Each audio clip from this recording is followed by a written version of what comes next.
Adani ഗ്രൂപ്പിനെതിരായ Hindenburg റിപ്പോർട്ടിലെ ആരോപണങ്ങളിൽ കഴമ്പില്ലെന്ന സെബി അന്വേഷണ റിപ്പോർട്ട് സ്വാഗതം ചെയ്ത ഗൗതം അദാനി. ആരോപണങ്ങൾ അടിസ്ഥാനരഹിതമെന്ന നിലപാട് സെബിയും ശരിവച്ചു. വ്യാജ പ്രചാരണങ്ങൾ നടത്തിയവർ രാജ്യത്തോട് മാപ്പ് പറയണമെന്ന Gautam Adani.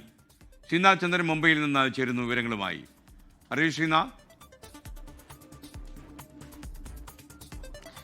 Very good morning. Hindenburg റിസർച്ചിൻ്റെ റിപ്പോർട്ട് 2023 ഫെബ്രുവരി മാസത്തിലാണ് വന്നത്. അന്നൊരു വ്യാഴാഴ്ച ദിനമായിരുന്നു.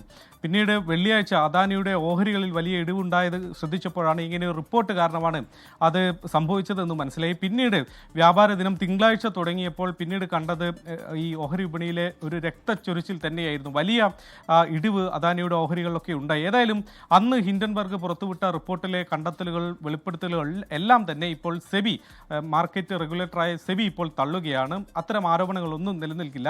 പ്രധാനപ്പെട്ട ആരോപണം ഇതായിരുന്നു, അതായത് ഓഹരി വില അത് കൃത്രിമമായി പെരുപ്പിച്ച് കാണിച്ച് പിന്നീട് അതേ ഓഹരി തന്നെ ഈടാക്കി വെച്ച് അദാനി ലോൺ നേടി, വായ്പകൾ നേടിയെടുത്തു എന്നതായിരുന്നു പ്രധാനപ്പെട്ട ഒരു ആരോപണം. എന്നാൽ സെബിയുടെ ഈ റിപ്പോർട്ടിൽ പറയുന്നു അങ്ങനെ ലോണുകൾ എടുത്തിട്ടുള്ള ലോണുകളൊക്കെ പലിശ സഹിതം അദാനി അടച്ചു കഴിഞ്ഞിട്ടുണ്ട് എന്നൊരു വാദം സെബി ഈ റിപ്പോർട്ടിൽ ഉയർത്തുന്നുണ്ട്. ഏതായാലും ഇപ്പോൾ അദാനി ഗ്രൂപ്പ് ഈ റിപ്പോർട്ടിനെ സ്വാഗതം ചെയ്യുകയാണ്. മാത്രമല്ല നിക്ഷേപകർക്ക് അന്ന് വലിയ തിരിച്ചടി ഉണ്ടാകുകയും നിരവധി കോടി രൂപ, ഏതാണ്ട് 10,000 കോടി ഡോളറെങ്കിലും അദാനിയുടെ എല്ലാ കമ്പനികളിലും ചേർന്ന് അന്ന് വിപണിയിൽ നിന്ന് നഷ്ടമായി എന്നതാണ് കണക്ക്. അത്രയും വലിയ നഷ്ടം നിക്ഷേപകർക്കുണ്ടായി. അവരുടെ വേദന താൻ മനസ്സിലാക്കുന്നുണ്ട്. അങ്ങനെ ഒരു വ്യാജ പ്രചാരണം നടത്തിയവർ മാപ്പ് പറയണം എന്നതാണ് അദാനിയുടെ വാർത്താക്കുറിപ്പിൽ പറയുന്നത്. ഏതായാലും ഇന്നിപ്പോൾ വീണ്ടും ഒരു വ്യാപാര ദിനം തുടങ്ങാൻ പോകുന്നു. സെബിയുടെ റിപ്പോർട്ട് പുറത്തു വന്നതിന് ശേഷമുള്ള വ്യാപാര ദിനമാണ്. അപ്പോൾ ഓഹരി വിപണിയിൽ ഇന്ന് എങ്ങനെയായിരിക്കും അദാനിയുടെ ഓഹരികൾ, കമ്പനികൾ പെർഫോം ചെയ്യുക എന്നത് ശ്രദ്ധേയമായി നമ്മൾ നോക്കുകയാണ്. ഇന്നൊരു പക്ഷേ വലിയ നേട്ടം അദാനിയുടെ കമ്പനികൾ ഉണ്ടാക്കാനുള്ള സാധ്യതയുണ്ട്.